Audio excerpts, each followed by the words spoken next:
En horas de la madrugada del sábado 7 de octubre, Israel y la organización terrorista palestina Hamas han entrado en una guerra abierta después de que este grupo armado en la franja de Gaza lanzase un ataque sorpresa, con la infiltración de decenas de hombres armados, secuestro de civiles y soldados y una intensa descarga de cohetes. Mientras que el gobierno israelí, liderado por su primer ministro, Benjamín Netanyahu, pidió a la población general que se mantenga cerca de refugios y en concreto a los residentes en las localidades cerca de la franja que no salgan de sus casas. Y aunque esto puede ser visto como un hecho reciente entre ambos países, la realidad es que es un conflicto que viene desde hace 4000 años de historia, el cual explica la ofensiva actual entre ambos países. Conversamos con el internacionalista Farid Kajat acerca del conflicto entre Palestina e Israel. Palestina es un pueblo que aspira a tener un Estado y que para efectos prácticos no lo tiene y que vive bajo la ocupación militar israelí ilegal según resoluciones tanto del Consejo de Seguridad de la ONU como de la Asamblea General de la ONU que suscribió el Perú cuando estuvo en ambas instancias. Entonces, hay una ocupación ilegal. Además de la ocupación, nos explicó sobre otros crímenes cometidos por Israel en el territorio palestino. En el ejercicio de esa ocupación, Israel perpetra otros crímenes como la confiscación de tierras a propietarios palestinos para construir asentamientos para colonos judíos, cosa que también declara ilegal una resolución del Consejo de Seguridad de la ONU, destruye propiedad palestina cuando se construye sin permisos o simplemente por presunta asociación con terroristas y mata sistemáticamente palestinos sin que jamás vaya un soldado preso por más de 4.800 muertes, según Amnistía Internacional entre el año 2000 y el año 2017. Asimismo, nos comentó sobre el accionar palestino en contra de los actos cometidos por la comunidad israelí en el territorio. Y hay una respuesta palestina que también en muchas ocasiones viola el derecho internacional humanitario, como acabamos de ver en el sur de Israel. La cantidad de civiles muertos históricamente ha sido mayoritariamente palestina, pero también hay civiles israelíes que han sido víctimas de crímenes de guerra y de lesa humanidad por parte de grupos palestinos como Hamas.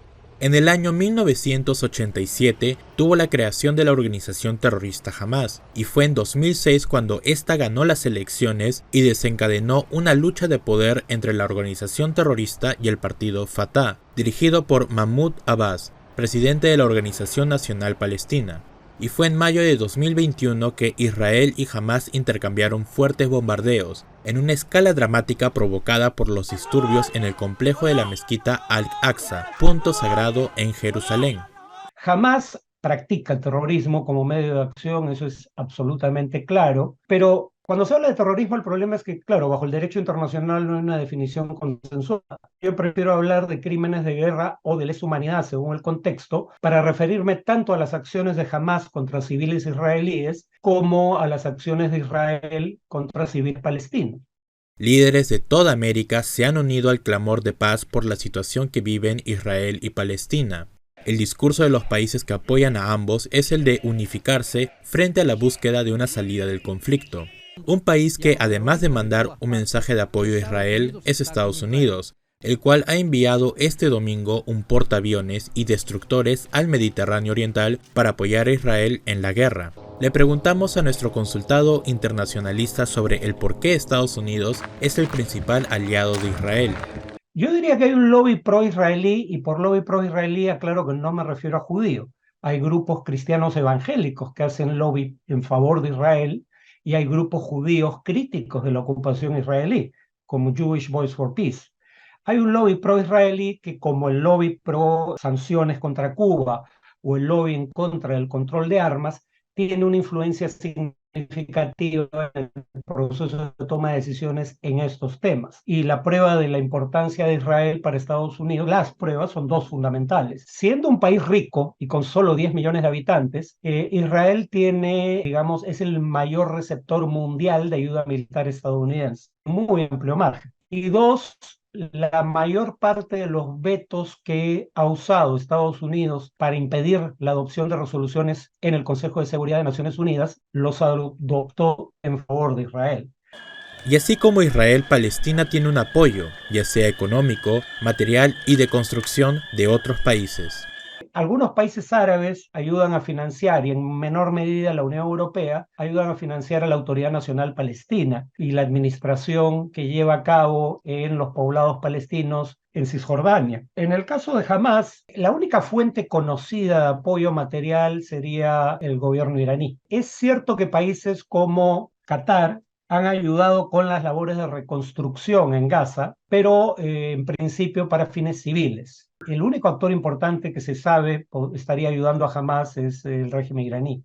Basado el asombro sobre el ataque por parte de Hamas, el ejército israelí bombardeó masivamente la franja, causando 232 muertos, según el Ministerio de Sanidad de Gaza, que ha cifrado en 1.697 heridos. El primer ministro israelí anunció en un discurso televisado que Israel se está embarcando en una guerra larga y difícil y que su país utilizará todo el poder para destruir a Hamas, e instó a los palestinos a abandonar la franja de Gaza al advertir que reducirá a escombros los escondites de los milicianos. Es por ello que le consultamos al Dr. Cajat sobre la respuesta de la comunidad internacional dentro de este conflicto. Del Consejo de Seguridad de la ONU, lo que hay que tener en cuenta es que esa, que es la única instancia internacional que puede aplicar sanciones, no puede aplicarlas contra Israel por algo que ya dije. Estados Unidos es uno de 5 miembros permanentes del Consejo de Seguridad de la ONU con derecho a veto, es decir, un voto en contra de Estados Unidos pesa más que 14 votos a favor del resto de los miembros del Consejo de Seguridad. Entonces, por eso no hay condenas a Israel en el Consejo de Seguridad, porque Estados Unidos lo impide. Además, realizó un paralelo con otra guerra que está ocurriendo en Europa Oriental, la de Ucrania y Rusia, y el por qué no tiene las consecuencias similares. En cuanto a otros países como los de la Unión Europea, los países de la Unión Europea, para decirlo claramente, tienen una actitud hipócrita frente al tema, ¿no? Y Estados Unidos también. Por ejemplo, ¿de qué se acusa a Putin en Ucrania? Hay 2 acusaciones fundamentales. Ha violado el principio de que es inadmisible adquirir territorios por medio de la guerra al anexar territorio ocupado por guerra en Ucrania. Bueno, eso es lo mismo que hizo Israel en la década del 80 con Jerusalén Oriental. Anexó un territorio que había ocupado mediante una guerra. Sin embargo, no hay el mismo nivel de condena ni hay sanciones de la Unión Europea o de Estados Unidos contra Israel como sí las hay contra Rusia. La otra acusación contra Putin, la que formula la Corte Penal Internacional, es de haber violado el artículo, si mal no me acuerdo, 49 de la Cuarta Convención de Ginebra sobre derechos de población civil en tiempos de guerra. ¿Qué parte de ese artículo violó Putin? La que dice que no puedes trasladar a la población del territorio ocupado al territorio de la potencia ocupante.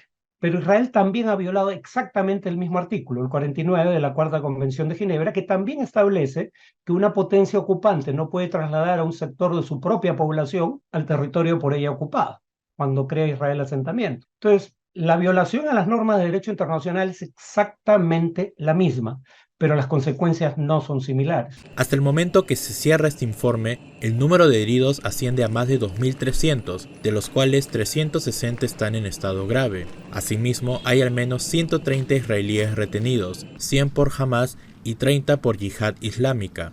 Además, el número de fallecidos superan los 700, y las autoridades israelíes estiman que la cifra irá subiendo. Adicionalmente a esta grave situación, a través de la red social X, el embajador peruano en Israel confirmó la desaparición de un ciudadano peruano israelí. Se trata de Daniel Levy, un médico que se encontraba en un kibutz cerca de la zona de los ataques. Es la hora de Naciones Unidas para poder así llevar la paz a un lugar donde desgraciadamente la guerra se volvió a abrir paso. Enzo Meléndez, Nativa, nos conecta.